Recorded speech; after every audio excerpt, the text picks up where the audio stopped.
My daughter asked me for $30,000 for her wedding. I sold my car and gave her everything, but she didn't even invite me. 3 months later, I found out. There was no wedding. My money was spent on... Good day, dear listeners. It's Larissa again. I'm glad you're here with me. Please like this video and listen to my story till the end, and let me know which city you're listening from. That way I can see how far my story has traveled. I had spent 37 years working as a school librarian in suburban Ohio. My life wasn't glamorous, but it was mine.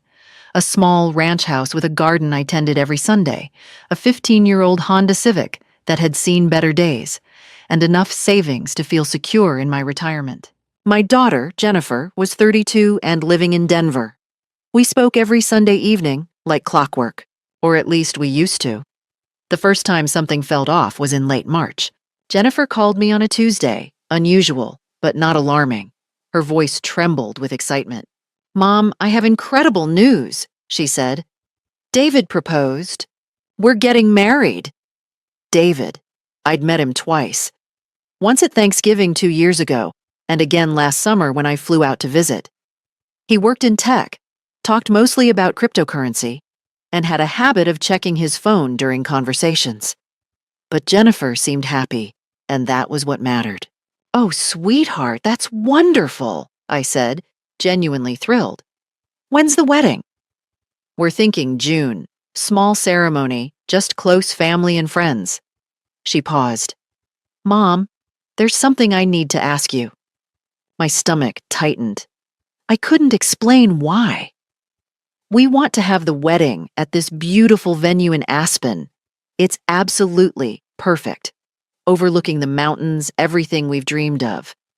But it's expensive. Really expensive." "How expensive?" $30,000. The number hung in the air like smoke. $30,000. That was more than half of what I had saved over 4 decades of work. "Mom, I know it's a lot, but this is my one wedding. My one chance to have the day I've always imagined. David's parents are contributing, but they're helping with the honeymoon too, and we're just short on the venue deposit. Please, Mom, you're the only one I can ask." What was I supposed to say? She was my only child, my daughter. The girl I'd raised alone after her father left when she was 3. I'd worked double shifts at the library, skipped vacations, drove that same old car for 15 years, all to give her a better life. "Let me think about it," I said. "There's a deadline, Mom. We need to secure the venue by next week, or we lose it." That night I barely slept. I ran the numbers over and over. If I sold my car, took it from my savings, I could do it. I'd have to take the bus for a while, maybe ask my neighbor Carol for rides to the grocery store. But it was doable. I called Jennifer the next morning. "I'll do it," I said. "I'll sell my car and give you the money." She screamed with joy. "Mom, thank you. Thank you so much. You're the best mother in the world. I love you." 2 weeks later, I handed her a check for $30,000. My Honda was gone, sold to a young couple for $4,500. The rest came from my savings account, which now looked frighteningly thin. "You'll send me the invitation soon, right?" I asked. "Of course, Mom, the second they're printed." But April passed. Then May. Every time I called, Jennifer had an excuse. "The printer messed up the design. We're still finalizing the guest list. David's family is handling the invitations. You know how his mother is." By early June, my chest felt tight every time I thought about it. Something was wrong. I could feel it in my bones, the same way I'd felt it when Jennifer's father packed his bags. 29 years ago, without saying goodbye. Finally, on June 15th, I called her. "Jennifer, the wedding is supposed to be this month. When exactly is it?" Silence. "We postponed it," she said quickly. "Family emergency on David's side. His grandmother is sick. We're pushing it to September." "Why didn't you tell me?" "I've been so stressed, Mom. I'm sorry. I'll keep you updated." But September came and went. October. November. Every call was the same. Vague reassurances. promises that never materialized, and that growing pit in my stomach that told me I'd been played. Then, 3 months after I'd given her the money, I ran into Jennifer's college roommate, Michelle, at the grocery store. "I heard about the wedding," Michelle said cheerfully. "Such a bummer it fell through." My blood turned to ice. "Fell through?" "Yeah, Jennifer told me they decided not to get married after all. She said they're just going to live together for now. Honestly, I think it's smart. Weddings are so expensive, right?" I stood there, frozen, clutching a box of cereal. There had been no wedding. There had never been a wedding. I don't remember driving home from the grocery store even though Carol had given me a ride. I don't remember putting away the food or walking into my living room. All I remember is sitting on my couch, staring at my empty driveway where my Honda used to be parked, and feeling something crack open inside my chest. $30,000 gone. I pulled out my bank statements and spread them across my coffee table. The numbers didn't lie. My retirement account had been gutted. What was supposed to last me another 20 years, through medical emergencies, home repairs, the simple dignity of aging, had been reduced to barely enough for 2 years of basic living. And for what? A wedding that never existed. I thought about calling Jennifer immediately, demanding answers, screaming at her, until my voice gave out. But something stopped me.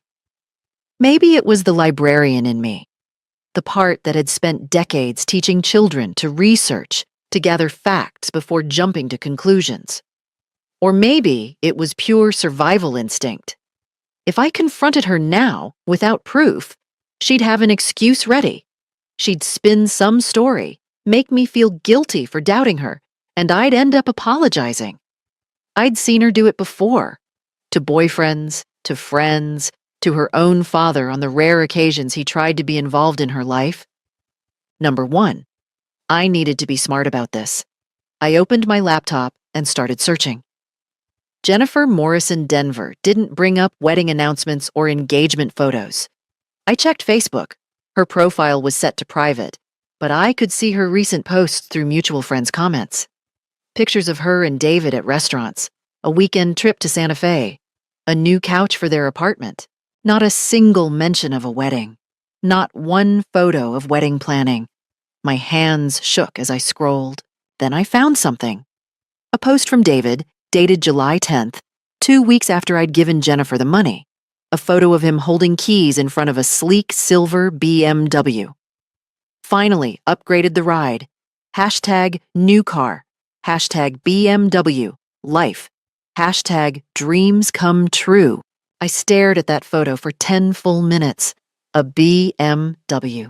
$30,000 could easily cover a down payment on a BMW. The anger that rushed through me was unlike anything I'd felt in my entire life. It wasn't hot and explosive. It was cold, surgical, clarifying. They hadn't just lied to me. They'd stolen from me. They'd exploited my love for my daughter to fund their lifestyle while I rode the bus to my doctor's appointments. I picked up my phone and called my neighbor, Carol. She'd been a paralegal for 30 years before retiring. "Carol, I need advice. Legal advice." We met at her house that evening. I told her everything, the wedding story, the money, Michelle's revelation, the BMW. Carol listened without interrupting, her expression growing grimmer with each detail. "Do you have anything in writing?" she asked. "Just text messages about the wedding, and the check I wrote, it says wedding venue in the memo line." Carol nodded slowly. "That might be enough for fraud. You gave her money for a specific purpose under false pretenses, but proving it will be tricky, especially since she's your daughter. Courts don't like family disputes. What should I do?" "Document everything. Save every text message, every email, every conversation. If you can, get her to admit in writing that there was no wedding. Then we can talk about legal options, small claims court, maybe even criminal fraud charges if the prosecutor is willing." I felt a surge of hope, followed immediately by crushing doubt. Carol, she's my daughter. Can I really do this to her? Carol reached across the table and squeezed my hand. Sweetie, she already did this to you. The question is, are you going to let her get away with it? That night, I created a folder on my computer labeled Garden Plans. Innocuous enough that Jennifer wouldn't think twice if she somehow saw it. Inside, I started documenting everything. Screenshots of David's BMW post, bank statements showing the withdrawn money, text messages where Jennifer promised to send invitations. I also started a journal recording every conversation, every excuse, every lie. My plan was simple. I would gather evidence. I would build an ironclad case. And then I would confront her, not with emotion, but with facts. If she refused to return the money, I would take legal action. But first, I needed proof that she'd never intended to have a wedding at all. I picked up my phone and texted Jennifer. Hi, sweetheart. Just thinking about you. How's the wedding planning going? Can't wait to see you walk down that aisle. I watched the 3 dots appear, disappear, appear again. Finally. Still working on it, Mom. Love you. I set down my phone and smiled grimly. Let the game begin. I waited 3 days before making my first official move. 3 days of pretending everything was normal, of sending cheerful text messages to Jennifer about the weather and my garden, of keeping my voice steady when she called. But behind the scenes, I was preparing. On Thursday morning, I took the bus to the Denver County Clerk's office website and searched for marriage licenses. Public records. Anyone could access them. I typed in Jennifer's name and David's name, my heart pounding so hard I could hear it in my ears. No results found. I tried variations, Jennifer Morrison and David Chen, Jennifer Chen, different spellings, different dates, nothing. They hadn't even applied for a marriage license. I printed the search results, or rather the lack thereof, and added them to my folder. Then I did something I'm not proud of. I created a fake email account under a common name, Sarah Williams, and sent a message to the Aspen venue Jennifer had supposedly booked. Hi, my daughter told me she booked your venue for a wedding in June under the name Jennifer Morrison. I'm trying to confirm some details for a family gift. Could you please verify the booking date? The response came within 2 hours. Dear Ms. Williams, we have no booking under that name for this year. Perhaps you're thinking of a different venue. I stared at that email until my vision blurred. No booking, no venue, no wedding, just lies. Piled on top of lies, built on a foundation of my money. That evening, Jennifer called me. Just a regular check-in, she said. But I could hear something different in her voice, a tightness, a wariness. How are you doing, Mom? You sound tired. Just the usual, I said lightly. Actually, I was thinking about coming to visit you next month. Maybe we could finally go shopping for your wedding dress. A pause. Too long. Oh, that's sweet, Mom. But we're actually really busy with work right now. Maybe after the holidays? Sure, sweetheart. Hey, whatever happened with that venue in Aspen? Did they ever fix the issues with the deposit? I heard her breath catch. What deposit? You know, the $30,000 deposit I gave you for the venue. Silence. Mom, I don't know what you're talking about. That money was for the whole wedding. Flowers, food, everything. My grip tightened on my phone. She was changing the story. Right there, in real time. Really? Because you specifically told me it was for the venue deposit. You said David's parents were covering the honeymoon. I think you're confused, Mom. Are you feeling okay? Maybe you should get your memory checked. And there it was. Gaslighting, making me doubt my own recollection. But I had the text messages. I had the proof. You're probably right, I said sweetly. I'm getting old. My memory isn't what it used to be. I could practically hear her relax. It's okay, Mom. We all forget things. Listen, I have to go. David and I have dinner reservations. After we hung up, I sat in the dark for a long time. She knew. Somehow, she knew I was suspicious. Maybe I'd been too obvious with my questions. Maybe David had noticed something. The next morning, I received a text from Jennifer. Mom, I've been thinking. You gave us such a generous gift for the wedding, but I feel terrible that you had to sell your car. David and I want to buy you a new one. Well, not new, but newer than your old Honda. We found a 2015 Toyota for $8,000. We can help you with half. Would that work? I read that message 3 times. $8,000. Half of which they'd help with, meaning $4,000 back from the $30,000 I'd given them. A pittance. And framed as if they were doing me a favor. This was a bribe, an attempt to placate me before I asked too many questions.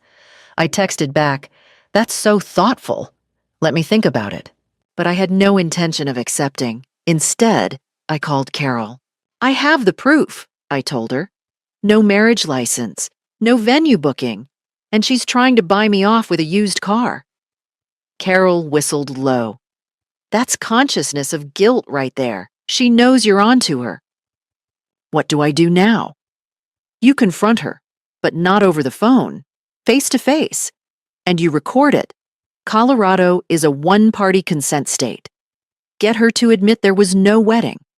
Once you have that, you can decide whether to pursue legal action or just demand the money back. She won't admit it. She might if she thinks you already know everything. People crack under pressure, especially when they're caught. That night, I booked a bus ticket to Denver. The trip would take 22 hours, but I didn't care. I packed my recorder, my printed evidence, and a steel resolve I hadn't known I possessed. Before I left, I sent Jennifer one more text. Sweetheart, I've been thinking about that car offer. Can we talk about it in person? I'd love to see you. I'll be in Denver this weekend. Her response was almost immediate. This weekend isn't good, Mom. Can we do next month? I already booked my ticket, I lied. I'll be there Saturday morning. Can't wait to see you. 3 dots, then nothing. 10 minutes later, okay. Saturday works. I smiled. She was scared. Good. I arrived in Denver on Saturday morning at 6:47 a.m., exhausted but focused. The bus station smelled like stale coffee and diesel fuel.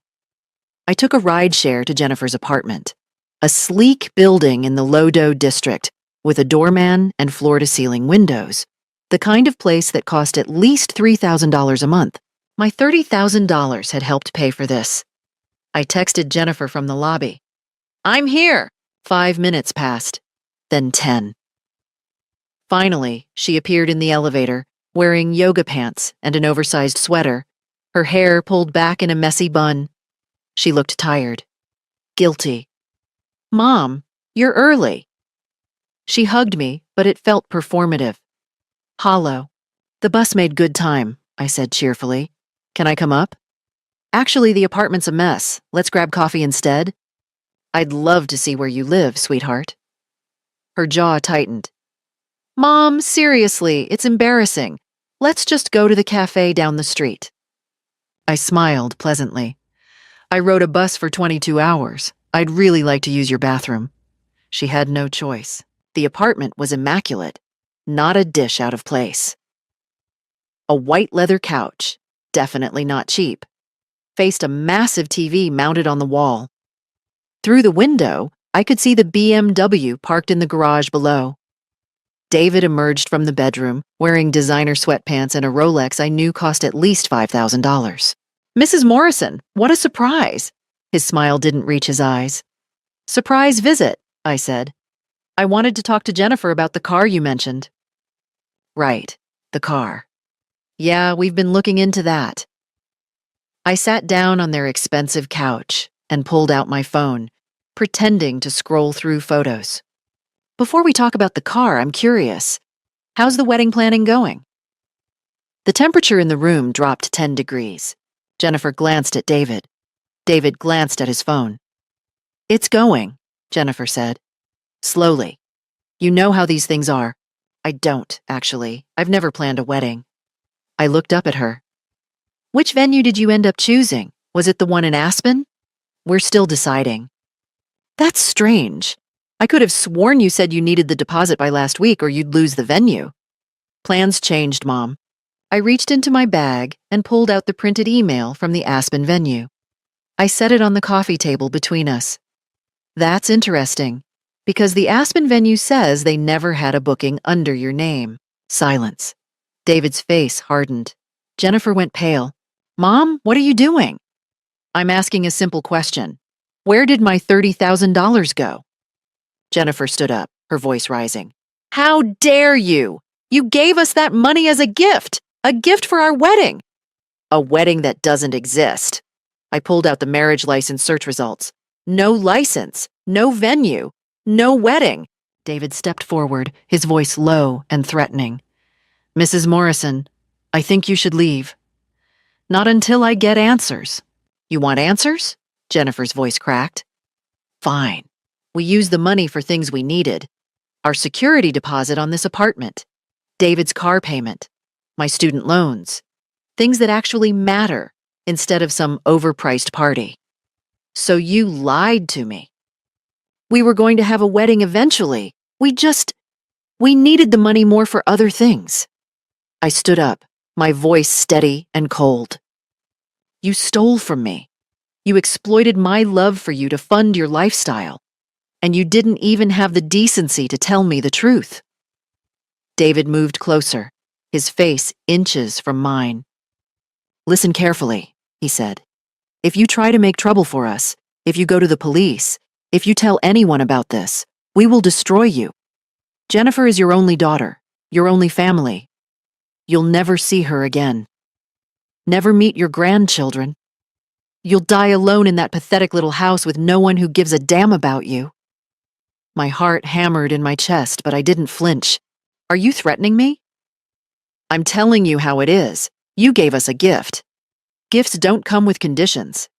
If you try to take it back, we'll make sure everyone knows what a vindictive, bitter old woman you are.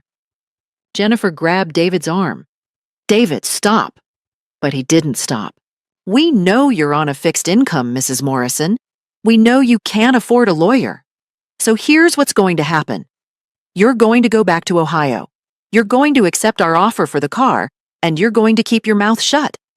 Because if you don't, we will make your life a living hell. I looked at my daughter. She wouldn't meet my eyes. Is that what you want, Jennifer? For me to just disappear? She said nothing. I picked up my bag and walked to the door.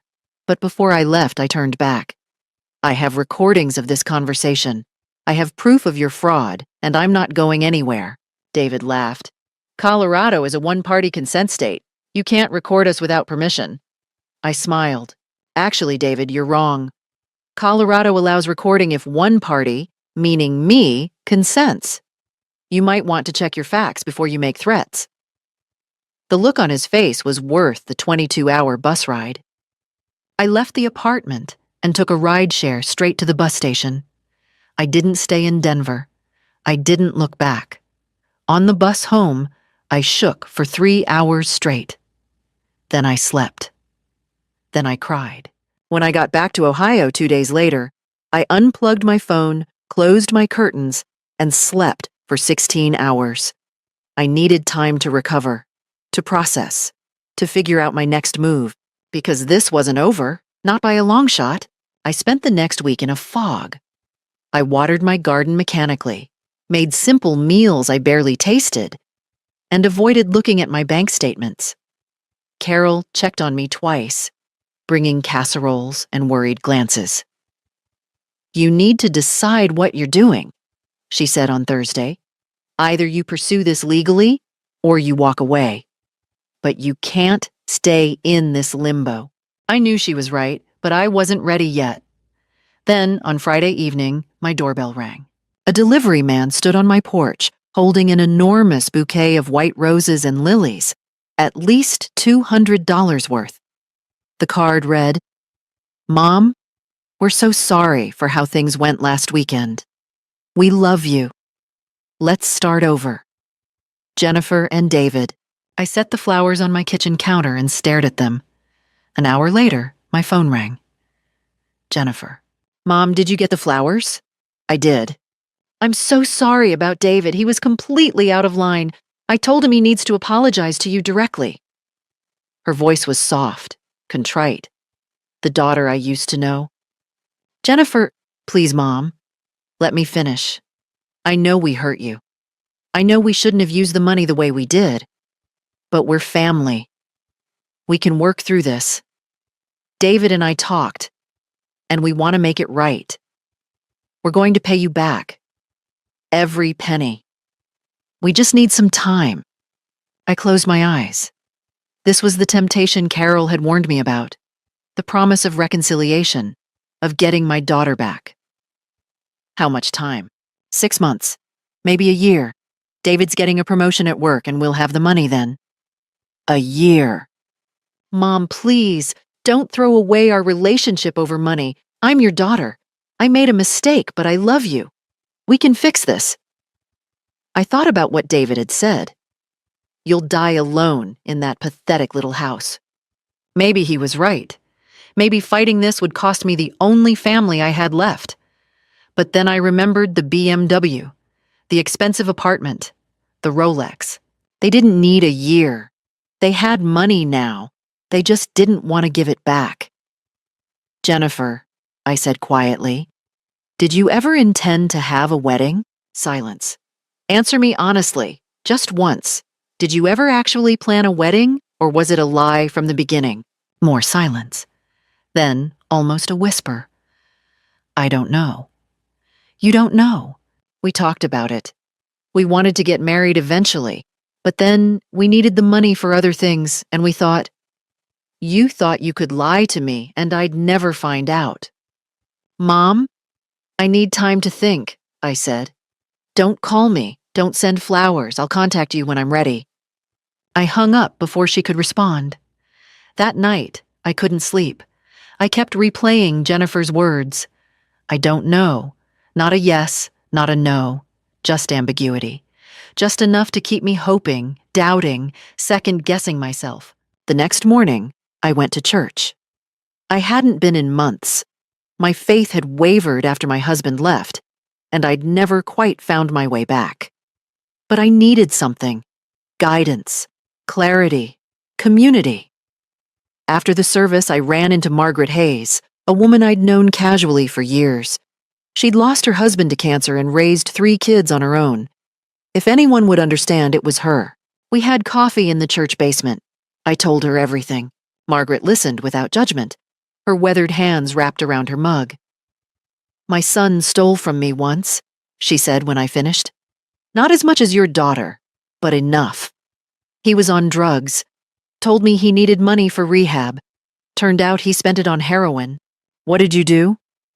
I pressed charges. He spent 6 months in jail. Hasn't spoken to me in 15 years. My stomach dropped. Do you regret it? She thought for a long moment. Some days, yes. Most days, no. Because enabling him would have killed him. He's sober now, married with kids. He may hate me, but he's alive. Sometimes love means doing the hard thing. I wiped my eyes. I don't want to lose her. You already have, sweetheart. The question is whether you're going to lose yourself too. Over the next few days, other people from church reached out. Margaret had quietly spread the word, not gossip, but a call for support. Meals appeared on my doorstep. Cards of encouragement filled my mailbox. Carol organized a small group of women who'd dealt with family betrayals, and we met at her house. Their stories gave me strength. A daughter who'd forged her mother's signature to take out loans. A son who'd stolen his mother's jewelry. A nephew who'd embezzled from the family business. All of them had fought back. Some had won. Some had lost. But none of them regretted standing up for themselves. By the end of the week, I felt something I hadn't felt in months. Calm. Cold, clear calm. Jennifer and David were watching, waiting for me to break. Waiting for guilt and loneliness to bring me back to them on their terms. But I wasn't breaking, I was preparing. They showed up without warning on a Tuesday afternoon. I was in my garden, pruning roses, when I heard the car pull into my driveway. A rental car. I stood slowly, my gardening shears still in my hand, and watched as Jennifer and David climbed out. Jennifer wore a sundress and sandals, looking younger than her 32 years. David wore slacks and a button-down shirt, his expression carefully neutral. "Mom," Jennifer called out, her voice bright. "Surprise!" I set down my shears and pulled off my gloves. "What are you doing here?" "We wanted to see you, to talk in person." She walked toward me, arms outstretched for a hug. I stepped back. Her arms dropped. "Mom, please. We drove all the way from Denver. Can we at least come inside?" Every instinct told me to say no. But I also knew that if I turned them away, they'd spin it as evidence of my unreasonableness. Fine, but this better be quick. Inside, they sat on my old floral couch, the one I'd had for 20 years because I couldn't afford to replace it. David looked around my small living room with barely concealed disdain. "So," I said, remaining standing, "why are you here?" Jennifer leaned forward, her eyes wide and earnest. "Mom, we've been doing a lot of soul searching. David and I talked to a therapist about what happened, and we realized we handled things terribly. We hurt you, and we're genuinely sorry." "A therapist," I repeated. "Yes, and she helped us understand that this whole situation came from a place of financial stress and poor communication. We should have been honest with you from the beginning." David nodded solemnly. "Mrs. Morrison, I apologize for how I spoke to you in Denver. That was inexcusable. I was defensive and scared, and I lashed out." I folded my arms. "Okay, apology noted. Now what?" Jennifer pulled out her phone. "We made a payment plan. Look." She showed me a spreadsheet. "We'll pay you back $500 a month for the next 5 years. It's the best we can do with our current budget, but it's something." I looked at the numbers. $500 a month for 60 months came to $30,000, but no interest, no compensation for inflation, no acknowledgement that they'd had the money all along. "Jennifer, you bought a BMW. You live in a luxury apartment. You're wearing a watch that costs more than my monthly grocery budget. You have the money." David's jaw tightened, but he kept his voice calm.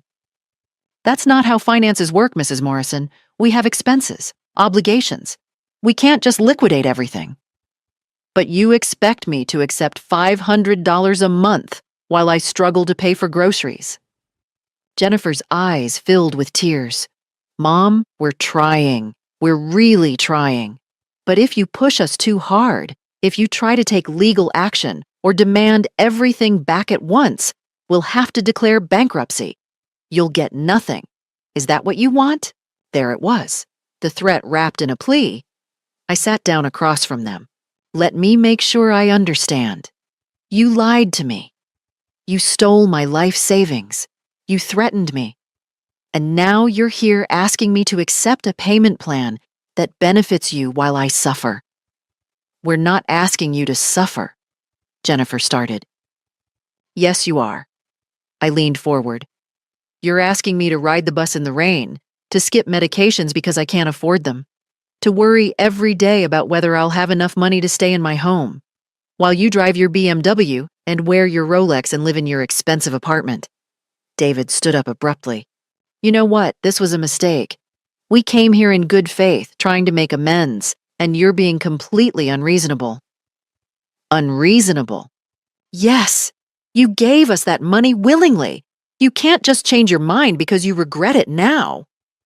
"I gave it to you for a wedding that never existed. It was a gift." His voice rose. "Gifts don't have strings attached." Jennifer stood too, grabbing his arm. "David, stop."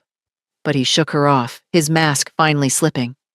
"Your mother is a bitter, lonely old woman who's trying to control us with money. She probably never even intended to give us the full $30,000. She's just mad because we're successful, and she's not." I stood up slowly, my voice ice. "Get out of my house." "Mom," Jennifer reached for me. "Get out, now!" David grabbed Jennifer's hand and pulled her toward the door. "This is your last chance," he said, turning back. Either you accept our payment plan, or we walk away, and you never see us again. Your choice. I'll take my chances." They left, slamming the door hard enough to rattle my windows. I sank onto the couch, my whole body trembling. Part of me wanted to run after them, to apologize, to accept whatever scraps they were willing to give me. But a stronger part, the part that had survived a divorce, raised a child alone, and worked for 37 years without complaint, refused to bend. I pulled out my phone and called Carol. "They came to my house," I said. "They tried to manipulate me into accepting pennies on the dollar." "What did you tell them?" "I told them to leave." Carol was quiet for a moment, then, "Good, now we move forward. No more waiting, no more negotiations. We file suit." "Carol, I'm scared." "I know, but you're also strong, stronger than they think." That night, I barely slept. Every creak of the house made me jump. I kept imagining David coming back, forcing his way inside, making good on his threats. But morning came. The sun rose, and I was still here, still standing. The fear was still there, coiled in my chest like a snake. But underneath it, something else was growing. Determination. Pure, unshakable determination. The lawsuit took 3 months to prepare. Carol connected me with a lawyer named Patricia Vance, a woman in her 50s who specialized in family fraud cases. She reviewed my evidence, the text messages, the emails, the recordings from Denver, the fake venue booking, and nodded grimly. "This is solid," she said. "Fraud by false pretenses. We can make a criminal case if the prosecutor's interested, but civil court is your best bet for getting the money back." We filed in early September. Jennifer and David were served with papers at their apartment on a Tuesday morning. Jennifer called me 17 times that day. I didn't answer. Finally, she sent a text. "How could you do this to your own daughter? You're destroying our lives." I deleted it. The court date was set for November 19th, the night before. I couldn't eat. I laid out my clothes.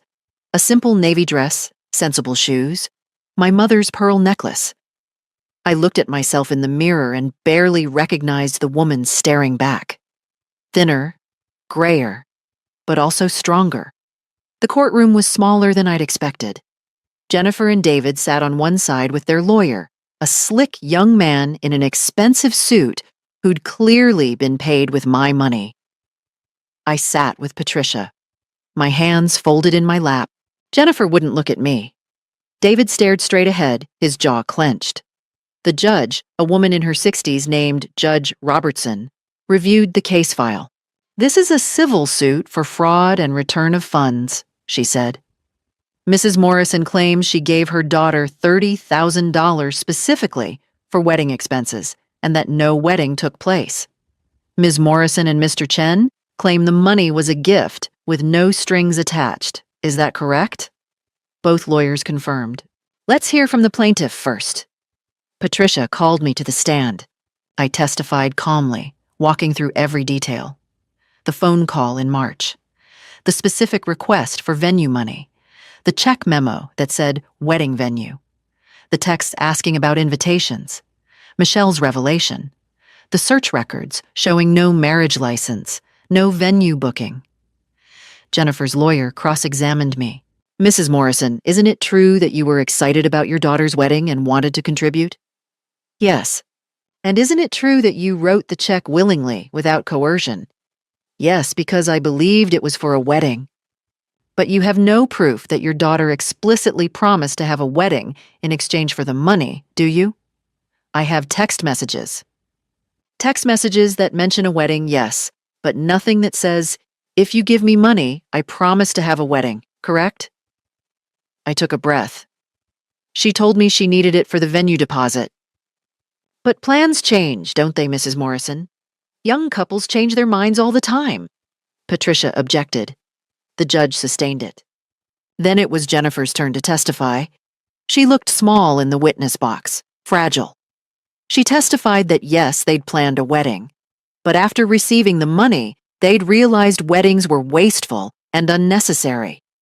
They'd decided to use the funds more responsibly for their apartment, for David's career advancement, for their future. "Did you tell your mother about this change in plans?" Patricia asked. Jennifer hesitated. "Not right away. I was afraid she'd be upset." "So you lied to her, multiple times, about the wedding still being planned?" I didn't want to hurt her."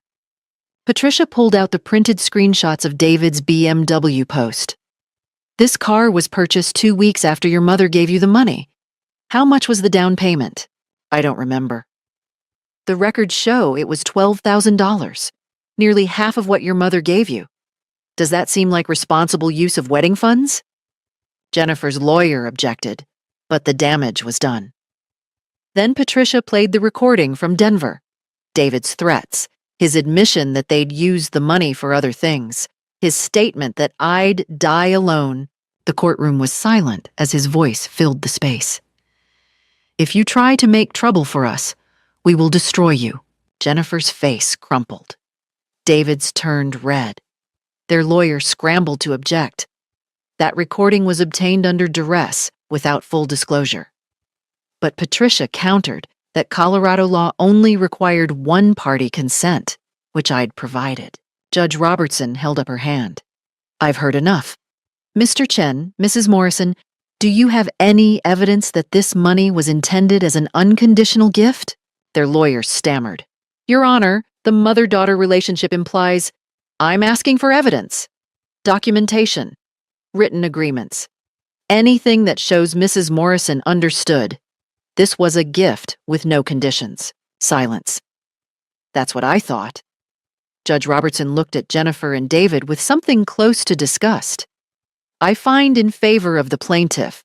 Ms. Morrison and Mr. Chen are ordered to repay Mrs. Morrison the full amount of $30,000 within 90 days, plus court costs and interest." And Jennifer burst into tears. David's face went blank with shock. I sat perfectly still, not allowing myself to feel anything yet. "Furthermore," the judge continued, "I'm referring this case to the district attorney's office for potential criminal fraud charges. This court is adjourned." The gavel came down. I'd won. The 90 days passed slowly. Jennifer and David didn't contact me, not once. Their lawyer sent a letter requesting an extension, citing financial hardship. Patricia shot it down immediately, filing a motion for wage garnishment if they didn't comply. On day 87, a certified check arrived at my attorney's office. $30,000, plus $4,000 in court costs, plus interest, another $1,800, $35,800 total. Patricia called me the moment it cleared. "It's done," she said. "The money's yours. They paid in full." I sat down at my kitchen table and cried for 20 minutes straight. Then I went to the bank and deposited the check. I watched my account balance climb back to something resembling security, and I felt a weight lift from my chest that I hadn't even realized was suffocating me. The next day, I went car shopping. I bought a 2020 Honda CR-V, newer and more reliable than my old Civic. I paid cash. $13,000. I still had enough left over to replenish my retirement savings and set aside an emergency fund. I drove it home with the windows down, feeling the wind in my hair, and for the first time in months, I smiled. But the victory wasn't just financial. 2 weeks after the payment cleared, I received a call from District Attorney's office. They'd reviewed the case and decided to pursue criminal fraud charges against David. Not Jennifer. She'd cooperated with their investigation, providing evidence of David's pressure and manipulation. Apparently, she'd finally found her spine. David pled guilty to avoid trial. He was sentenced to 2 years of probation, 300 hours of community service, and ordered to attend financial counseling. His employer found out about the conviction. He was fired. Without his income, Jennifer and David couldn't afford their luxury apartment. They moved to a smaller place outside Denver, a 1-bedroom in a building without a doorman. The BMW was repossessed when they fell behind on payments. I know all this because Michelle told me. She'd reached out after hearing about the lawsuit, apologizing for not saying something sooner. Jennifer's devastated, Michelle said. She keeps saying she ruined her life for a car and an apartment. She did, I said simply. Aren't you angry? I thought about it. I was. But now I'm just done. She made her choices. She has to live with them. In December, Jennifer sent me a letter. Not an email, not a text. A handwritten letter on cream-colored stationery. Dear Mom, I know you probably won't read this. I know I don't deserve your forgiveness, but I need to say it anyway. I was selfish. I was greedy. I let David convince me that you wouldn't miss the money, that you'd be fine, that we deserved it more because we were young and building a life. I was wrong. You gave me everything. You worked yourself to exhaustion to give me opportunities, and I repaid you by lying and stealing. I don't expect you to forgive me. I don't even expect you to respond. But I want you to know that I'm sorry. Truly, deeply sorry. David and I are separating. I'm moving back to Ohio, not to be near you. I know you don't want that. But because Denver feels tainted now. I'm starting therapy. I'm trying to become someone you could be proud of again, even if you never see it. I love you, Mom. I always have, even when I acted like I didn't. I hope you're happy. You deserve happiness. Jennifer. I read that letter 3 times. Then I put it in a drawer and didn't respond. Maybe one day I would. Maybe one day, years from now. If she proved through actions, not words, that she'd changed, we could have some kind of relationship. But not now. Not yet. The wound was too fresh. The betrayal too deep. Carol came over that evening with champagne. To victory, she said, raising her glass. To survival, I corrected. We drank on my back porch, watching the sun set over my garden. My roses were blooming, deep red, vibrant, resilient. You did it, Carol said. You stood up for yourself. Not everyone has that courage. I didn't feel courageous. I felt terrified the whole time. That's what courage is, being terrified and doing it anyway. I looked at my car parked in the driveway. My car, paid for with my money, earned through my victory. I have my life back, I said. You have more than that. You have your dignity. She was right. I'd lost my daughter, at least for now. But I'd found something more valuable. Self-respect. I'd proven that I wouldn't be manipulated, wouldn't be stolen from, wouldn't roll over and accept abuse just to maintain a relationship. I'd proven that I mattered. And that, more than any amount of money, was worth fighting for. The villain hadn't just been defeated. She'd been exposed, reduced, stripped of her power over me. And I was free. 6 months after the trial, my life had transformed in ways I never expected. I started volunteering at the library again, not as an employee, but helping with the children's reading program every Tuesday and Thursday. The head librarian, Karen, welcomed me back with open arms. Being around books, around children's laughter, reminded me why I'd chosen that profession in the first place. The book club that Carol had invited me to became a weekly highlight. 6 women, all over 60, all with stories of survival and reinvention.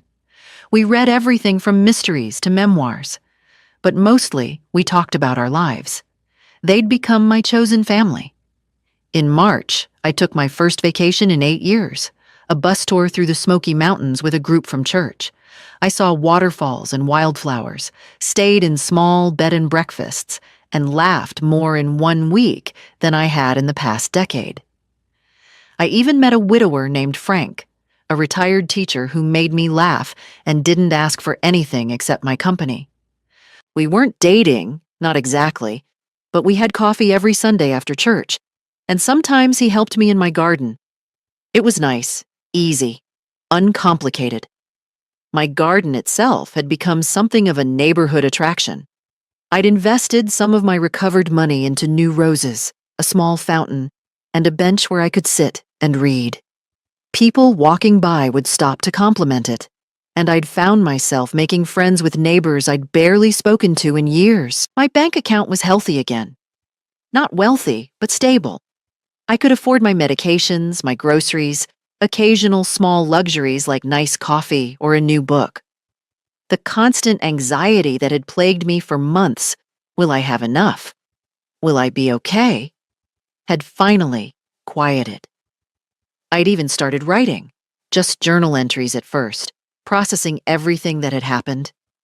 But then I began crafting short stories about resilience, about women who found their strength in the second half of life. A local magazine published one of them.